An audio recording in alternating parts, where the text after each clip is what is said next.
Bonjour, monsieur Nicolas Turquois, je m'appelle Martin. Et moi, Nathan. C'est sûr. Oui, certain. Nous sommes élèves au lycée Berthelot à Châtellerault, donc dans votre Enchanté. circonscription, la quatrième de la Vienne. Et nous vous avons rencontré lorsque vous êtes venu dans notre lycée dans le cadre de l'option droit. Dans ce même cadre, nous sommes également allés à l'Assemblée nationale, où vous nous avez reçus d'ailleurs. Et nous avons également fait venir au sein du lycée la présidente de l'Assemblée nationale, Yael Braun-Pivet, où vous étiez également présent. Et donc, pour continuer dans cette direction, donc nous vous avons démarché, vous ainsi que vos collaborateurs, afin de réaliser un stage avec vous dans le but de mieux comprendre donc, votre travail en tant que député. Et donc, dans cet objectif, donc, nous réalisons une petite interview sur le sujet de la proposition de loi relative à la fin de vie. Très bien. Et donc, Nicolas Turquois, si vous pouvez vous présenter. Donc, Nicolas Turquois, donc je suis député du Nord-Vienne depuis 2017. J'appartiens au groupe démocrate à l'Assemblée. C'est essentiellement des députés du MoDem, le parti de l'actuel Premier ministre François Bayrou. Je suis originaire d'un petit village de ma circonscription qui s'appelle Montcontour et je suis toujours agriculteur à la base. Voilà.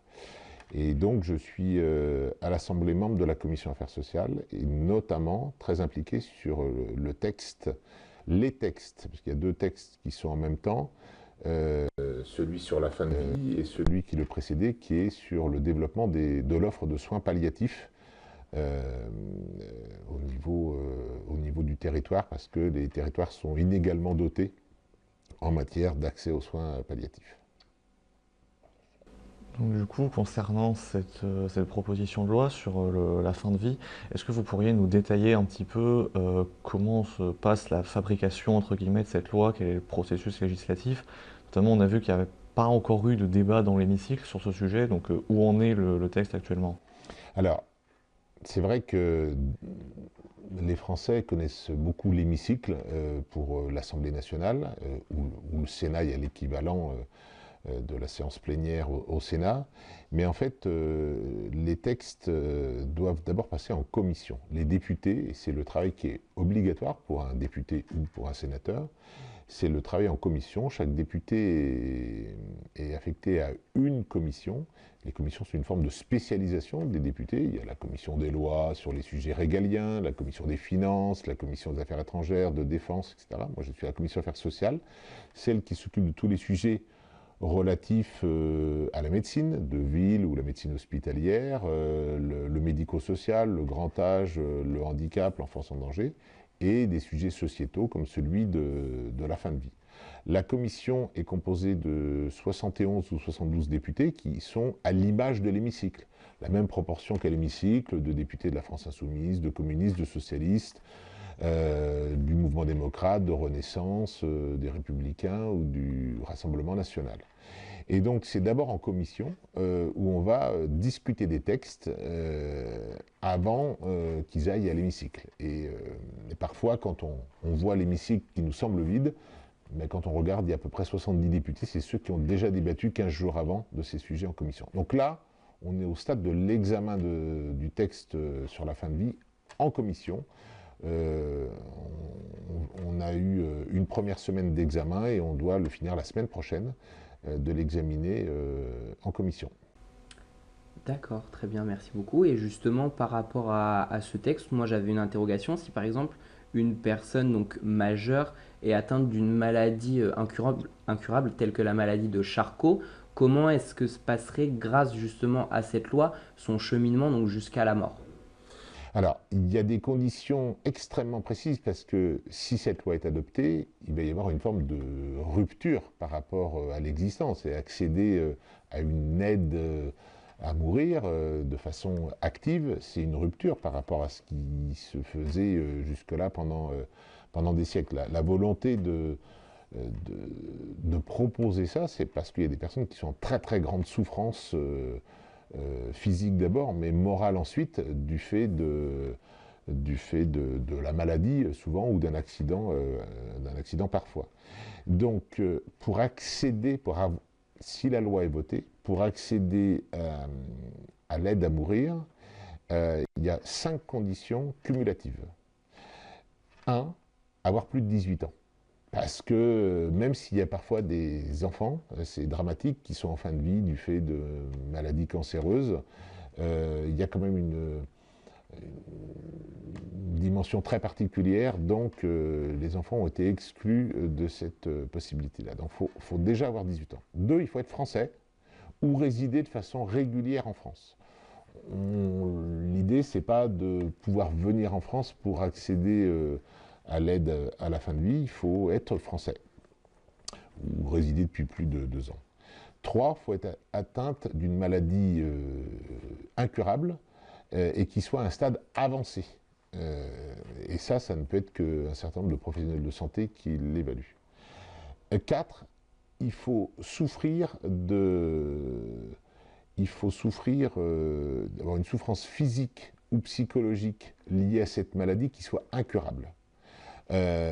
Parce que parfois on peut avoir une maladie extrêmement grave, mais la prise en charge de la douleur permet d'accepter cette épreuve. Mais parfois on n'y arrive pas, soit physiquement, soit psychologiquement, soit les deux, c'est souvent lié. Et puis 5, c'est qu'il faut en faire la demande jusqu'au bout, de façon consciente. Je précise parce que c'est cet élément-là qui sûrement cristallise le plus les choses, parce que ceux qui sont partisans de l'aide à mourir voudraient qu'on puisse en faire simplement le souhait à un moment donné, et puis si on perd conscience, ou si on perd entre guillemets les pédales, on puisse quand même y avoir accès. Nous, on considère que faire le choix, le professionnel qui accompagnera, ou les professionnels qui accompagneront la personne qui veut faire l'aide à mourir, si elle n'est plus consciente, c'est de se dire est-ce que vraiment elle veut toujours ou pas. Donc il faut que ça soit toujours en conscience. Donc, pour reprendre l'exemple de la maladie de Charcot, si la personne a plus de 18 ans, qu'elle est déjà à un stade avancé, alors la maladie de Charcot, malheureusement, ça avance très vite, il faut qu'elle en fasse la demande. Le collège de professionnels a 15 jours pour rendre une décision, et la personne il y a un délai de quelques jours avant qu'elle puisse y accéder, mais il faut qu'elle le fasse de façon consciente, qu'elle en fasse la demande de façon consciente, et le jour J, qu'elle le valide de façon consciente. Très intéressant, merci. Et on s'interrogeait aussi sur la question de pourquoi est-ce que vous vous êtes engagé, vous, sur cette proposition de loi-ci. Est-ce qu'il y a un lien, ou par pure conscience? C'est aussi peut-être une évolution personnelle sur le sujet. Je pense qu'il y a une dizaine d'années, je n'aurais pas été favorable à ce sujet. Et puis, l'actuel rapporteur Olivier Falorni avait déjà déposé, il y a 3 ou 4 ans, une proposition de loi.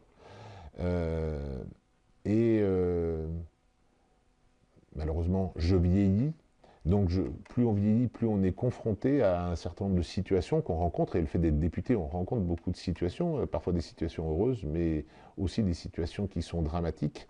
Et je me suis questionné sur le sujet où il y a des gens qui sont en très grande souffrance liées à la maladie, ou liées aussi à la souffrance qu'ils ressentent. Et donc, je me suis dit que c'était important pour moi, que je participe à ça, mais aussi que j'apporte de la mesure dans les débats, parce que c'est des convictions qui sont très personnelles, et on le voit bien, et divisent au sein d'un même parti, de la gauche jusqu'à la droite, ou même de l'extrême gauche jusqu'à l'extrême droite. C'est pas homogène les positions sur le sujet, c'est très personnel, c'est souvent son rapport à la vie ou à la mort, et donc j'ai décidé de m'engager pour ce texte. Donc cette proposition de loi, elle subit quand même beaucoup de critiques qu'on peut entendre sur Internet ou dans certains médias. Certains dénoncent à travers ce texte une sorte de légalisation déguisée de l'euthanasie, et pointent du doigt des risques potentiels de dérive eugéniste, où on voudrait se débarrasser des personnes que l'on jugerait encombrantes ou inutiles. Certains pointent aussi du doigt le fait que des personnes trop lourdement handicapées se considéreraient elles-mêmes comme une sorte de fardeau financier et moral à la fois pour leurs proches et pour la société, et seraient en quelque sorte poussées vers le suicide, et que également ce texte forcerait la main des soignants par rapport à leur clause de conscience, et que du coup ça leur forcerait la main à participer à des suicides assistés. Qu'est-ce que vous leur répondriez aux gens qui avancent tous ces arguments-là? Alors, clairement, il y a beaucoup de gens qui attaquent. On a aussi beaucoup, mais c'est moins médiatique, beaucoup de gens qui viennent en soutien de cette proposition de loi. Ceux qui sont contre certains des arguments très personnels, d'autres utilisent des méthodes très pernicieuses, indiquant qu'on voudrait le faire pour des soucis d'économie. Enfin, c'est juste inacceptable ces propos quand vous voyez des gens qui sont en souffrance, parce que la réalité aujourd'hui, c'est qu'il y a un certain nombre de personnes qui mettent fin à leur vie en se suicidant, avec tout l'impact que ça peut avoir sur les proches, parce que le suicide est souvent un acte solitaire, fait sans en informer les proches, et c'est extrêmement violent. Et donc, à toutes ces personnes, je les invite à regarder autour d'eux ce qui se passe, à ne pas se cacher derrière des principes, à aller voir, aller à la rencontre de gens qui peuvent être en fin de vie, qui sont en grande souffrance. Ça, c'est d'un côté. Après, concernant les professionnels de santé, mais j'entends qu'on puisse être opposé à ce texte. Et donc, il y a un droit de réserve qui existe, un droit de retrait pour chaque professionnel de santé, et j'entends qu'il soit aussi préservé. Le sujet n'est pas d'imposer quelque chose à quelqu'un qui ne le souhaiterait pas, c'est d'ouvrir un nouveau droit à une personne qui le souhaiterait, avec le concours de professionnels qui seraient en phase avec ça, et rien d'autre. Et donc, être extrêmement vigilant sur les publics. Dans le texte, puisque vous évoquez la question des handicapés, dans le texte, toutes ces situations de fragilité sont évoquées pour éviter des dérives qui sont imaginaires, parce que l'équilibre à la française fait que je suis assez confiant sur le contrôle de ces éventuelles dérives. Et pour le coup, à contrario, on a aussi des gens qui trouvent que cette proposition de loi ne va pas assez loin, avec des arguments que vous avez déjà aussi évoqués. Donc par exemple, le fait que les critères d'accès, justement, ils seraient trop restrictifs, mais aussi que le processus décisionnel peut être trop médicalisé. Et aussi, dans la sphère politique, on entend aussi que eh bien, le fait de la scission, donc le découpage en deux de deux propositions, donc comme vous l'avez dit, d'un côté la proposition de loi relative à la fin de vie et de l'autre celle relative aux soins palliatifs, engendrerait un risque de blocage législatif. Donc comment est-ce que vous positionnez par rapport à ça? Vous évoquez plusieurs sujets. Sur le découpage en deux des textes, c'est une volonté du Premier ministre, François Bayrou. Et même si au début j'y étais défavorable, j'entends son argument. En fait, tout le monde est favorable au développement des soins palliatifs. Et en mettant le texte sur les soins palliatifs en même temps, dans le même texte que le texte sur la fin de vie, c'était un petit peu comme si on voulait emmener le texte sur la fin de vie, ou le faire voter, parce qu'il y avait les soins palliatifs. Un certain nombre de personnes auraient été pris entre deux feux, en disant je suis favorable aux soins palliatifs, je me pose des questions, j'ai des doutes, ou je suis contre le texte sur la fin de vie. Qu'est-ce que je fais si je ne vote pas le texte dans son ensemble, je ne vote pas aussi le développement des soins palliatifs. Donc François Bayrou a dit, et je pense qu'il a raison sur le fond, ces deux choses, certes, qui sont liées, parce qu'il ne faudrait pas choisir la fin de vie par défaut de soins palliatifs, certes qui sont liées, mais il ne faudrait pas que l'adoption de l'un soit la conséquence de l'autre. Un texte sur les soins palliatifs pour les développer, sur lequel je pense qu'il y aura l'unanimité, parce que c'est assez largement partagé, ou très largement partagé, et un autre texte, juste à suivre, sur la fin de vie. Et donc là, on va avoir des positions, effectivement, qui vont être différentes. Après, concernant ceux qui veulent davantage, qui voudraient être plus libéral sur le sujet.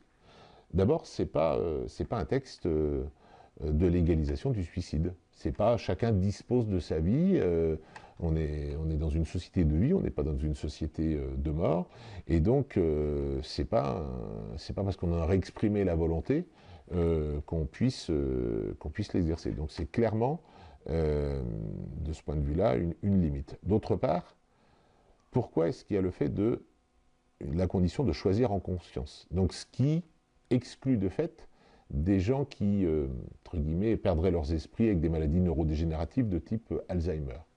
Et on ne méconnaît pas la souffrance qu'il peut y avoir. Mais on a aussi des situations, parce que mon travail de législateur a été aussi de voir sur le terrain. J'ai été voir dans des EHPAD de ma circonscription, et j'ai à l'esprit une histoire où une dame, une directrice d'EHPAD, me présente son unité protégée, Alzheimer. Elle me présente un couple qui s'est créé dans son unité. Et ce couple, tous les soirs, va rentrer les vaches. C'est un couple qui a vécu en milieu rural, et autrefois on rentrait les vaches le soir, et donc dans leur esprit, sûrement qu'ils ont besoin d'aller rentrer les vaches. Manifestement, le couple que j'ai vu avait plaisir dans son monde à être ensemble. L'entourage des personnes de ce couple, les proches, souffrent parce qu'ils ne sont plus reconnus par leurs parents. Ça, c'est une autre chose. Mais à quel moment ces personnes, parce qu'il aurait écrit peut-être avant qu'ils souhaiteraient bénéficier de l'aide à mourir, au nom de quoi on pourrait leur donner accès? Parce que manifestement, ces gens-là vont bien dans leur monde. Donc clairement, on limite un certain nombre de cas. Forcément qu'il y aura un certain nombre de cas résiduels qui n'auront pas été évoqués par la loi, mais on considère à ce jour que, au vu du changement de paradigme que représente cette loi, il était important de le limiter aux personnes qui le font en conscience. Écoutez, merci beaucoup d'avoir répondu à nos questions et d'avoir pris le temps d'y répondre. C'était très instructif. Merci à vous.